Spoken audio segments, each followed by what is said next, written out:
त्यसैबाट सबै पढ्यो हो टिचर। शाबाश।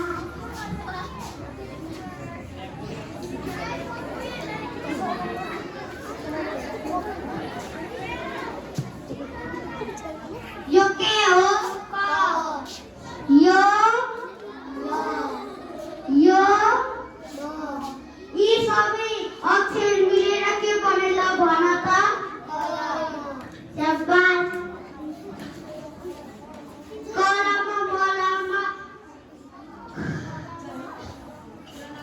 जनका यी सबै तीन अक्षर मिलेका शब्द हुन् है। बुझ्यौ तिमीहरूले? परीक्षामा यस्तो लेखेको देखेको थिएँ, यस्तो के हो नि?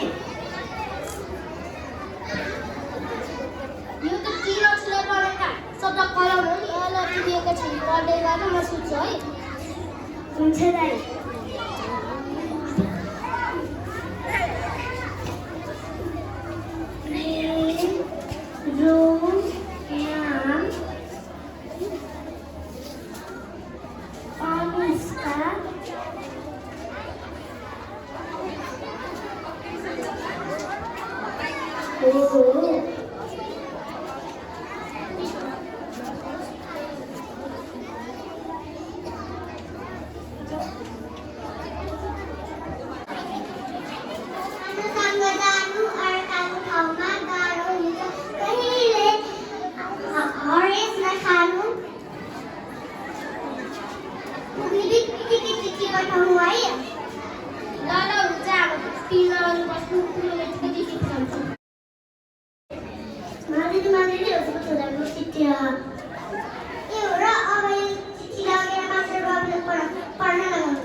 नमस्कार, म तपाईकै घरमा आउँदै थिएँ।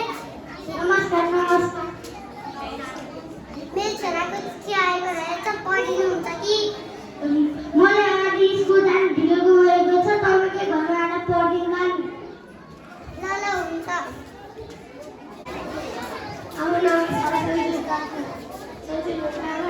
सन्चै छु बाबुहरू, कलेज हिँडेको?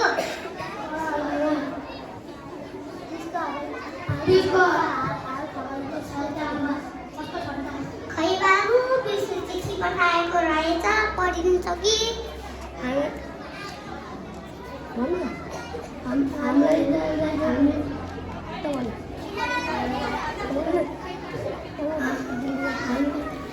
हामीलाई त कलेज जान ढिलो भएको छ। हामी कलेजबाट आएपछि पढिदिन्छौँ। चिठी पठाएको रहेछ, कोहीले नि पढिदिएन, गाउँभरि डुलिसके। आमा दाइको चिठी आएको, तिमी म पढिदिन्छु। होइन, चिठी पढ्छुले। कसरी पढ्छौ चिठी? उति बेला स्कुल पढ्नु पर्दैन, घरको काम सिके भइहाल्छ भनेर स्कुल नपठाएको। आमा, म हजुरको हात चली दाइसँग राति पढ्थेँ, त्यसरी चिठी बनाउँछ। मेरो छोरी, मलाई माफ गरिदिनु। आमाबाट म यस्तो गल्ती कहिल्यै गर्दिनँ र अरूलाई नि कहिल्यै गर्न दिँदिनँ।